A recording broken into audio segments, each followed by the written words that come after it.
Hello, everybody. Gage says it's empty. Let's go see what's in the fridge today.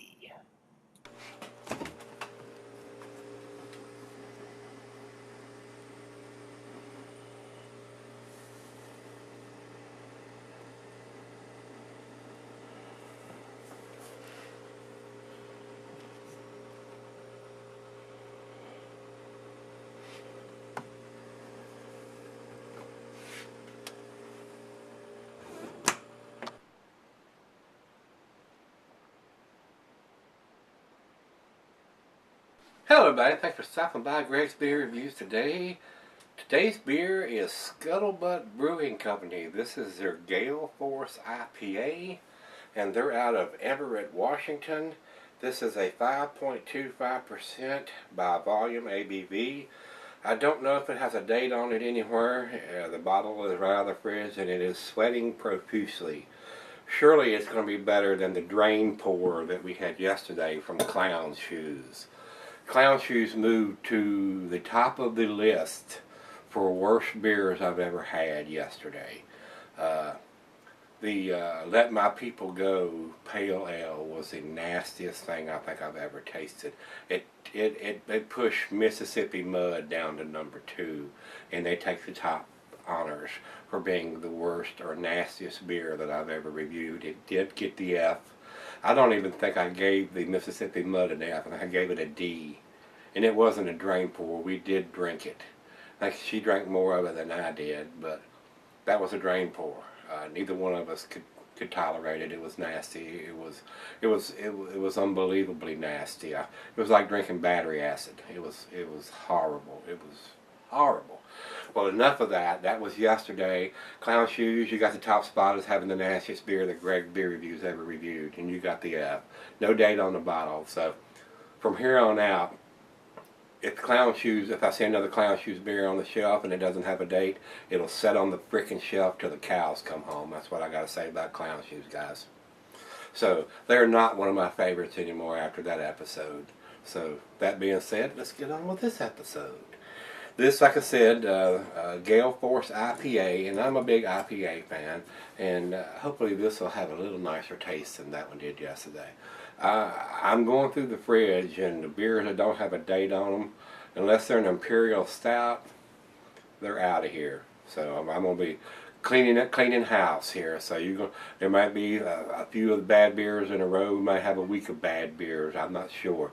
I'm gonna get rid of this damn shit. If it don't have a date on it, and it's not an Imperial Stout, and not even an Imperial IPA. I mean, there are some down there that I've got. I've got some Hop Slams down there that actually taste better to me now than they did when they came out in January. So some of those bigger beers will sell her a little bit better, but the 6%, 6.5% and below, if you don't have a date on it, you're out of my fridge, guys. And I'm going to try my best not to buy any more beers that don't have a damn date on it. So if you want Gregsbeerreviews to review it, you better put a date on your freaking bottle and not no silly ass code or nothing at all. I'm just going to stop buying them damn things. I just ain't going to do it. It ain't worth paying good money to throw that shit down the drain or to suffer trying to drink through the damn stuff. So there's too many good ones out there to drink bad beer. So we're gonna clean house between here and the end of the year in 2014. If you don't have a date on your bottle, I ain't buying it. I ain't gonna buy it. If you got some silly ass code, probably not gonna buy it. It's not gonna do it. So guys, let's get on with this one. This is a summer beer. It says no commercial notes. It's 5.25. Food pairings, cuisine is the Thai, the cheeses, peppery, Monterey, pepper jack, sharp, blue, cheddar, more pungent cheeses, gorgonzola, limburger. And the meat for this is poultry, fish, shellfish, and salmon. And being an IPA, all your grilled meats are going to go with this. Usually most of your IPAs go with your stronger dishes. So we got a bug flying around in here, little moth or something. Glass bar, pint, Becker Stein, the mug, and the beer is not recommended for extended cellarings. But if it's not recommended for extended cellarings and they don't have a date on it, how you gonna know how long to keep it? How you gonna know how you gonna know how old it is? So they give you information that you need to know, but you don't give you the date on the bottle, which is the information you need to know. Don't make no sense. Don't make none at all. Craft beer world got a long way to go, boys. Some of you are there and doing a well of a job. Some of you are sucking hind tits as far as I'm concerned.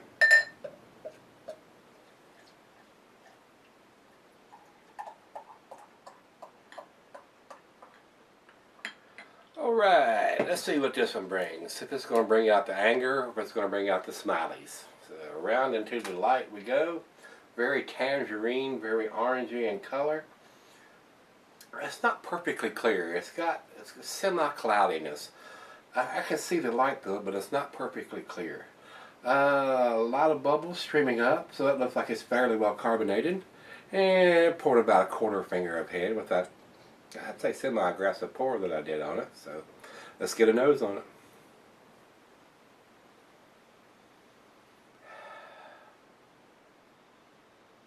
I'm getting a very citrusy, I wouldn't go to the point of say piney, but very citrusy floral aroma for the hops.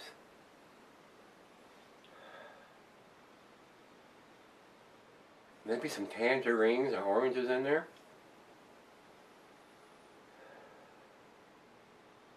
And that's about all I'm getting there. Like I said, a lot of condensation on the bottle. I don't know if there's a date on it or not, but we're going to check when we come back. So let's give it a taste, everybody. Cheers. Hopefully this is better than yesterday.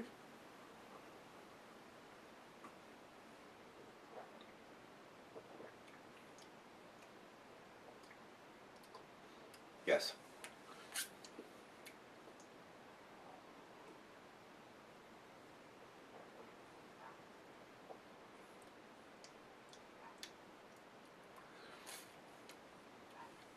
It's got a, I don't want to say an alcohol taste to it with that low of an ABV, but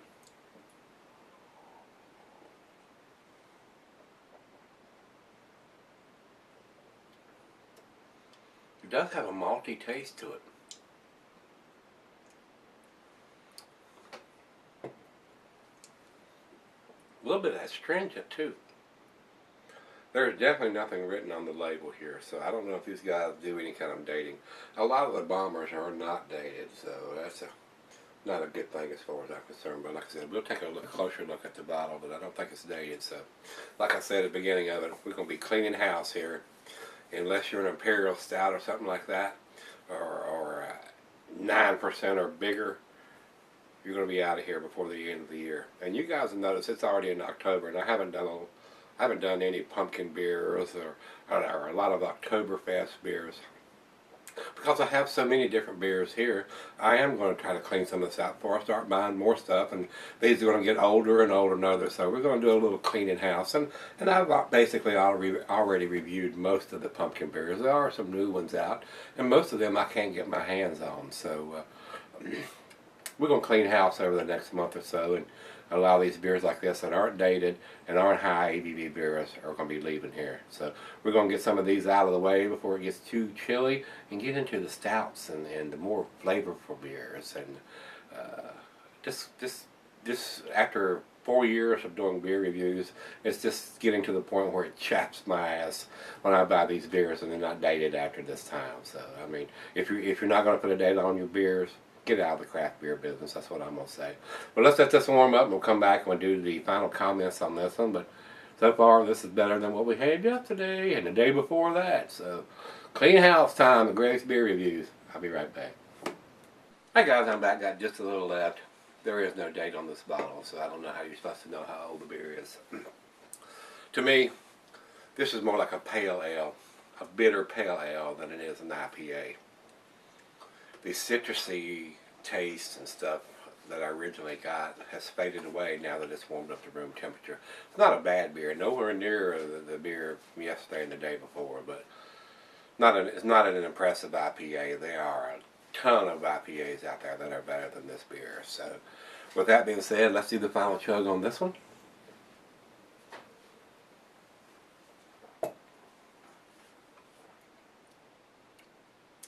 A slight citrusy taste now that it's warmed up.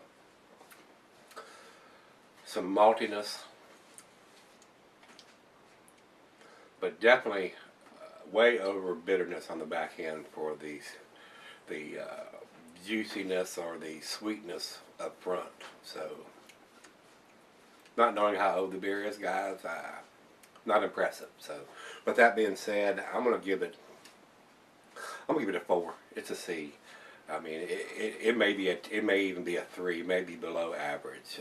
It's not something that I would probably seek out again. So, doing the cleaning of the fridges, getting some of these older beers and undated beers out of there. That's what we're going to do for the next couple of weeks, if there are that many in there.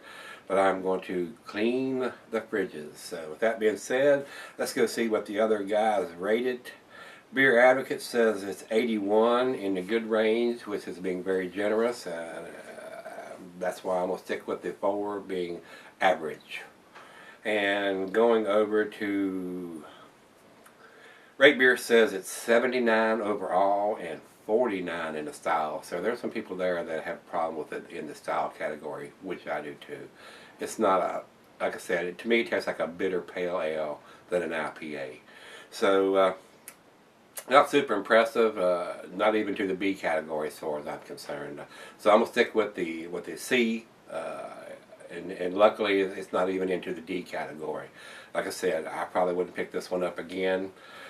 We're not going to be buying many more beers that don't have dates on them. So all the subs ask me to try this beer and try that beer. If it doesn't have a date on it, it's not going to happen. So with that being said, if you've had this one, give me some comments back on this one, whether you liked it, didn't like it. As always, make comments, subscribe, and keep your fingers crossed. Like I said, we're gonna try to shoot for a better beer tomorrow, and maybe we'll succeed. But we're gonna clean the fridges and get these undated beers out of there, and not gonna be buying too many more of them that don't have a damn date on them, guys. So if they want to be in the craft beer business, as far as I'm concerned, they need a dating machine to put the date either on the bottle or on the label.